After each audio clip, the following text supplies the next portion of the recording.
Halo teman-teman, ketemu lagi di Bongkar Bro. Balik lagi sama saya Dani Kribo. Dan hari ini kita punya sebuah TWS Shanling lagi nih. Tapi kali ini yang MTW 200. Dia udah aptX, Bluetooth 5.2, Qualcomm QCC 3040. Dan build quality-nya cakep. Tapi bakal worth it atau enggak? Kita lihat aja.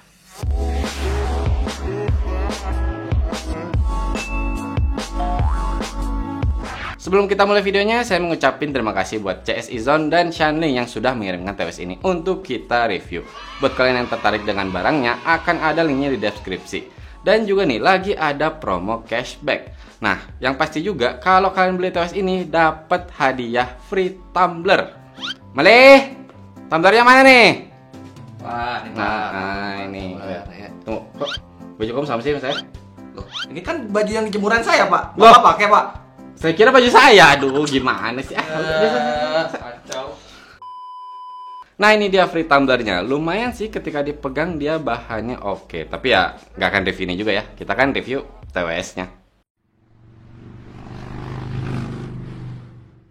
Oke, untuk harganya sendiri Shanling MTW 200 ini itu di 1.250.000 di official store CSI Zone dan juga Shanling. Dengan harga segitu, di dalam boxnya kalian yang pasti dapat satu case-nya, sepasang earbuds-nya, dapat juga kabel untuk nge-charge-nya dari USB A ke tipe C, dan extra ear tips-nya dapat 3 pasang, yang pasti juga manual serta garansinya. Kita mulai dari build quality dan desain. Seperti saya bilang tadi, untuk build quality-nya mantep nih. Ini untuk case-nya dia tuh dari metal. Serius, ini tuh kerasa kokoh banget dan enak banget.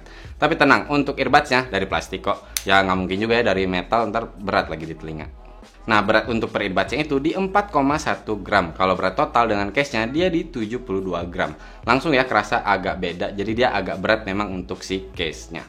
Nah, untuk case-nya sendiri ketika dibuka itu yang saya suka tuh dia kebukanya lebar. Jadi saya nggak pernah bermasalah untuk mengeluarkan atau memasukkan earbuds-nya. Walaupun ya masih ada goyang-goyang dikit, cuman setidaknya ketika kalian mau tutup tuh kayak ada penahannya gitu, jadi nggak gampang ketutup. Harus agak dipakai power dikit lah.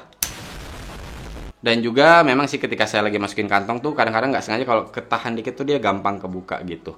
Tapi ya mungkin kalian bisa pakai pouch biar lebih aman. Kalau untuk pilihan warna setahu saya ada dua. Ada yang seperti ini metallic grey dan ada juga yang berwarna silver. Nah kalian bisa lihat nih bentuknya, dia pipih. Jadi ketika digenggam mau dibawa-bawa tuh kerasa enak di tangan. Bisa kita lihat kalau di depan ada satu lampu indikator dan juga logo Shanling-nya. Kalau ke bawah ada port tipe C untuk ngecharge. Ya di belakang ada kayak spek baterainya gitu untuk di case-nya.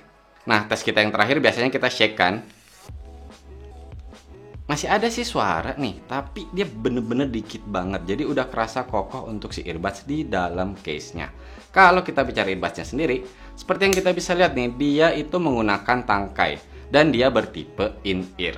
Dia two-tone gitu. Kalau kita lihat tangkainya nih, dia berwarna silver juga dan ada tulisan Shanling. Di sini juga ada lampu indikator.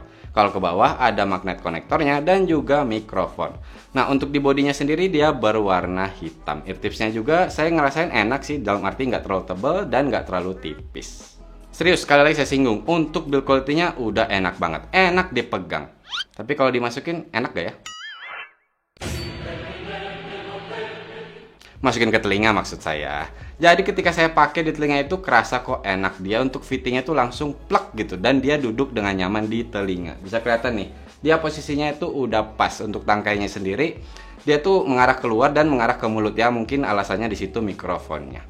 Setelah saya pakai berjam-jam, bahkan sempat tuh 4 bahkan 5 jam, saya nggak ngerasa pegel. Dia bener-bener nyaman dan nggak kerasa berat untuk di telinga. Nah, dia sendiri sudah IPX4 water resistant. Jadi kalau kayak cipratan air gitu atau hujan kecil mungkin itu udah nggak masalah. Dan kalau untuk dipakai jogging sih saya bilang masih bisa-bisa aja. Ketika saya geleng-geleng atau headbang dia masih bertahan di posisinya. Walaupun memang terkadang saya harus perbaikin sedikit di posisi telinga saya. Ya pastikan aja kalian pakai ear tips yang memang sesuai dengan telinga kalian. Oh ya, kalau untuk olahraga yang ekstrim saya sih kurang menyarankan. Karena tetap saya cobain tuh lompat-lompat beberapa kali, dia memang agak bergerak sedikit. Untuk passive noise isolation saya bilang sudah cukup baik. Jadi ketika saya pakai, saya nggak keganggu dengan suara luar ketika saya sedang menikmati mendengarkan musik. Dan juga nih, ketika kalian pakai untuk touch sensornya itu bisa dibilang dia sudah responsif. Walaupun agak-agak sensitif sih. Jadi dalam arti Kan satu kali tap itu dia volume, yang kanan naik, yang kiri turun. Nah, ketika saya lagi perbaiki earbudsnya itu kadang-kadang kena. Jadi kadang-kadang loh kok volumenya tiba-tiba turun atau yang kanan tiba-tiba naik. Akhirnya saya pegangnya tuh kayak gini, yang satu di atas body, satu lagi di bawah tangkainya. Baru si touch sensornya nggak kena ketika saya lagi perbaiki earbudsnya. Nah, selain untuk mengatur volume, yang pasti play, pause, next track, previous track, menerima atau mengakhiri atau juga menolak panggilan udah bisa. Dan yang pasti juga untuk mengakses voice assistant. Oke, sekarang kita ke koneksinya. Untuk Shanling MTW200 ini, seperti saya bilang tadi, chipset sudah Qualcomm QCC 3040. Dan untuk Bluetooth sudah 5.2. Untuk kodek pun cukup bersahabat dengan Android. Selain SBC dan AC, udah ada aptX. Untuk jarak bisa dibilang sih standar dengan Bluetooth 5.2. Ketika saya cobain tuh biasanya saya taruh HP di kamar, saya keluar, saya tutup pintu, kehalang tembok beton dia masih bisa connect. Walaupun setelah saya jalan, saya kira-kira 8-10 langkah, dia baru hilang koneksinya. Sudah auto on dan auto off untuk si earbudsnya ketika kalian keluarkan atau dimasukkan. Nah, untuk pairing memang akhirnya kalian harus mengeluarkan dulu earbudsnya, baru bisa kita search di device untuk pairing. Kalau untuk single use sendiri, udah bisa mau kanan aja ataupun kiri aja. Kalau dalam hal koneksi, masalah yang saya temuin itu paling cuman kayak ketika dia mau pairing itu kadang-kadang dia butuh satu.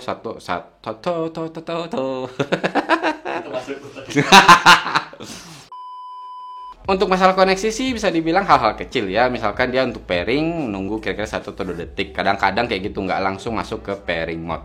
Dan juga ketika saya pakai dalam beberapa hari kejadian seingat saya sih sampai 3 kali. Jadi ketika lagi dengar lagu tuh tiba-tiba kayak zep, hilang bentar. Tapi ya nggak sampai 1 detik juga. Dan seperti saya bilang cuma 3 kali, jadi masih jarang.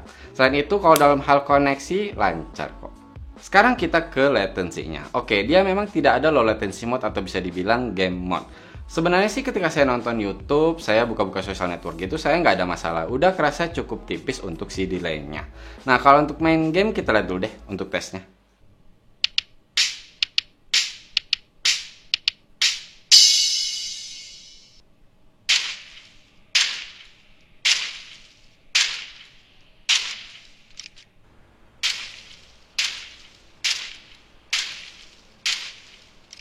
Oke, seperti yang kita lihat tadi tesnya, bisa dibilang sih sudah cukup tipis ya untuk delay-nya. Bahkan untuk main game di PUBG sekalipun.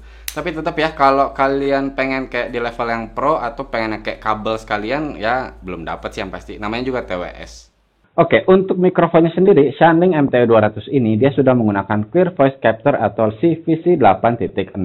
Dan saya udah pakai nih untuk kedua earbudsnya. Walaupun yang saya cek sih hanya satu mikrofon yang aktif. Biasanya sih kayaknya yang pertama connect ke HP kalian. Nah, kayak gimana nih hasil suaranya? Cek 1 2 3 1 2 3. Ini adalah hasil suara dari mikrofon Shanling MTW200. Tapi ini masih dalam keadaan hening. Sekarang kita coba kalau dalam keadaan ramai. Cek 1 2 3 1 2 3. Ini adalah hasil suara dari mikrofon Shanling MTW200 dalam keadaan ramai. Jadi kita pakai speaker gitu, background jalanan yang bising dan ramai. Apakah CVC-nya bekerja atau enggak, kalian bisa langsung dengar sendiri. Cek 1 2 3 1 2 3. Ini adalah hasil suara dari mikrofon Shanling MTW200. Oke, seperti yang kita lihat tadi untuk mikrofon tesnya. Ya, bisa dibilang sih masih agak-agak sember gitu ya, dalam arti nggak segitu clear-nya. Tapi tetap kok masih jelas untuk didengar ketika saya menggunakan mikrofonnya. Nah, ketika saya lagi pakai background yang suara dari speaker jalanan bising dan ramai ini, dia lumayan banget. Jadi dalam arti dia bisa menahan suara luar itu atau suara sekitar cukup baik. Tapi ingat ya, ini saya hanya tesnya ngerekam audio ke HP saya. Saya udah pernah juga pakai untuk nelpon dan saya tanya untuk si lawan bicara saya, dia bilang bagus kok. Walaupun dia sadar saya sedang menggunakan TWS, nggak langsung dari HP. Tapi dia bilang suara saya itu tetap kedengaran dengan baik. Sekarang kita ke baterainya. Untuk Shanling MTW200 ini diklaim untuk earbudsnya itu playtime di 9 jam. Dan total itu ditambah dengan case-nya menjadi 42 jam. Saya nggak dapat sih untuk per earbudsnya itu ada berapa mAh. Cuman mungkin nih kalau hitung-hitung ya kemungkinan besar sih 50-60 mAh. Jadi kalau dari hasil tes saya ini, saya selalu pakai kode aptX dan volume itu dari 50 sampai ke 60%. Itu saya dapatnya 8 jam setengah. Jadi mungkin ya kalau dengan 9 jam itu kalau yang diklaimnya ketika kalian pakai dengan volume 50%. Tapi tetap dengan 8,5 jam udah wow sih kalau untuk baterai. Nah, kalau untuk ngecharge earbudsnya sendiri itu kira-kira butuh waktu 1 jam 40 menit dari hasil tes saya. Dan dari case-nya itu kira-kira bisa minimal 3 kali lah untuk ngecharge si earbudsnya. Kalau untuk case-nya sendiri dengan tipe C-nya di charge itu dia kira-kira ya hampir 2 jam gitu baru dia penuh. Nah, seperti yang kita lihat tadi nih, dari baterai lah, koneksi apa segala macam, kok fitur dia bisa dibilang agak-agak standar. Jadi ya mungkin nggak sampai ada ANC apalagi ya atau aplikasi. Jadi memang untuk Shanling MTW200 ini dia TWS yang mengutamakan kualitas suara. Oke, drivernya sendiri dia 10 mm dynamic driver with composite diaphragm. Frekuensi respon itu di 20 Hz sampai 20 kHz.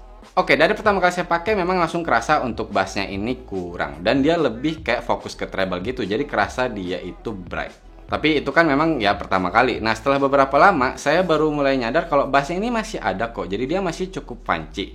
Ya kalau bisa dibilang seperti telinga yang kayak saya ini suka balance, saya masih suka dengan bassnya dia. Masih cukup empuk juga dan cukup bulat juga. Walaupun tetap ya kalau kita bicara untuk bass head sih enggak ya. Bro Ali juga sempat nyobain dia enggak deh, ini enggak kalau buat bass head. Ya dia bilang sih bassnya kerasa tipis gitu. Nah waktu saya cobain untuk sub bassnya sendiri tuh masih kerasa kok. Apalagi ketika di lagu-lagu EDM. Kalau kita bicara mid-nya, saya udah suka untuk clear dan detailnya. Jadi dia tuh untuk suara vokal laki-laki ataupun perempuan dan juga untuk suara instrumen itu kerasa di telinga dengan enak. Dan dia tuh nggak kayak ketutup gitu. Walaupun isi treble memang saya rasain sekali lagi kayak di enhance-nya agak berlebihan. Jadi intinya ketika beberapa lagu itu saya bisa dibilang dapet kayak si treble-nya ini agak kurang nyaman. Maksud saya tuh kadang-kadang sampai yang aduh ini saya pengen di lagu ini tuh mid-nya tuh lebih kerasa. Dan untuk si bagian low-nya ini agak lebih kerasa dikit. Misalkan saya nyobain lagunya Ray Charles yang Hit the Road Jack. Ini kok lagu yang suara bassnya ini dan suara si vokalnya si Ray Charlesnya ini agak ketutup. Dan juga untuk si ya vokal perempuannya ya sebagai backing vokalnya itu lebih masuk dibandingkan untuk si suara vokal laki-lakinya si Ray Charlesnya. Masih bisa saya terima sih di telinga saya. Dan juga untuk si treble-nya ini atau kita bicara high-nya dia udah ngecring. Walaupun sekali lagi bisa dibilang terkadang berlebihan.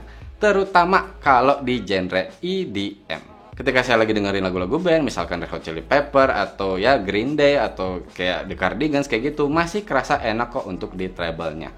Tapi ketika sudah masuk ke genre yang bisa dibilang ke elektronik, itu udah mulai kerasa berubah. Kalau kata si Bro Alit juga, misalkan dalam satu lagu yang memang instrumennya itu banyak, dia mulai kerasa kayak ini kok kurang nyaman gitu ya.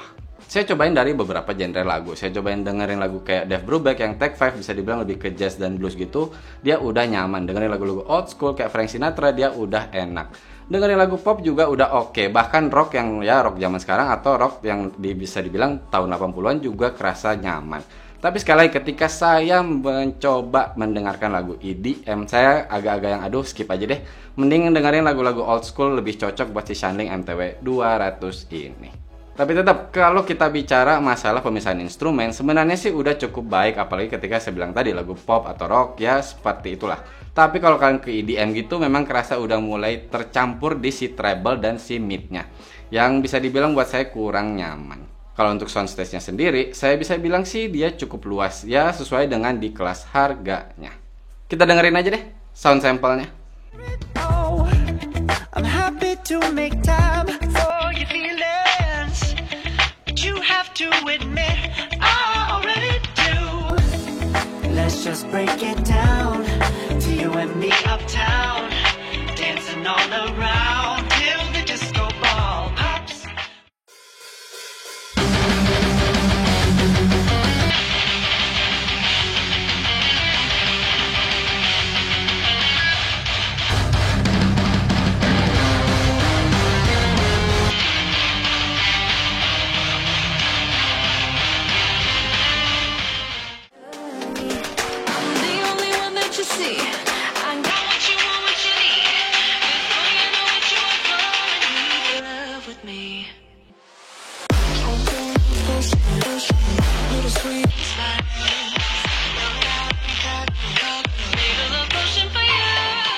Kesimpulannya, Shanling MTW200 memang diperuntukkan untuk orang-orang yang mencari kualitas suara. Tapi tetap dia tidak melupakan hal-hal kecil. Misalkan ya udah ada aptX-nya dan juga sudah Bluetooth 5.2. Jadi dia bisa dibilang sih ketika kalian yang memang mencari style untuk mendengarkan musik ya Seperti yang saya maksud dari build quality-nya yang sudah sangat baik. Saya bisa bilang sih untuk Shanling ini dia memang mengutamakan untuk jernihnya. Jadi bisa dibilang untuk telinga yang suka balance kemungkinan besar bakal suka. Jadi bisa saya rekomen untuk kalian yang mencari kualitas suara. Sekali lagi buat kalian yang nyari-nyari fitur ANC apalagi atau transparent hearing, mending lirik-lirik produk lain. Nah kalau misalkan buat saya pribadi, bisa aja sih saya beli kalau saya ada duit untuk beli ini. Walaupun maksud saya bisa aja, ya mending ke Shanling MTW 300 sih sebenarnya. Karena kerasa untuk si treble-nya itu lebih smooth lagi, lebih enak. Oke teman-teman, cukup sekian video kali ini. Buat kalian yang suka dengan konten-konten seperti ini, bisa subscribe ke Bongkar Bro biar kita makin semangat bikin videonya. Kalau ada pertanyaan, silakan di kolom komentar. Mudah-mudahan bisa kita jawab semua sesuai dengan kekuatan jempol kita di sini. Oke, sekali lagi mohon maaf kalau ada salah-salah kata atau ada kekurangan. Terima kasih banyak sudah menonton.